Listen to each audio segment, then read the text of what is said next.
Diçka tjetër të nderuar vëllezër dhe motra që e veçon këtë ditë është dhe agjërimi në këtë ditë të Arafatit.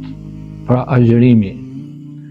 Për këtë arsye profeti alayhis salam thotë se jamu yawmu Arafa inni ahtasibu ala Allah an yukaffira as-sana qablahu was-sanata allati ba'dahu. Nga Ebu Kadade, Allahu qoftë i kënaqur prej tij, tregon se profeti alayhis salam ka thonë: unë shpresoj që me agjërimin e kësaj dite Allahu fali gjunafet e vitit që ka kaluar dhe vitit që vjen. Ky hadith është i saktë, e transmeton Muslimi. Dhe kjo ditë ka këtë vlerë të madhe.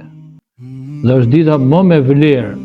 Pra, një ditë agjërim, Allahu fal gjunafet që kanë kaluar të një viti dhe vitit që vjen. Pra është një mirësi e madhe që ne të mundohemi ta shfrytëzojmë edhe duke agjëruar për hatër të Allahut subhanahu wa taala. Allah në mësof gjithë. Selamu alaikum wa rahmetullahi wa barakatuh.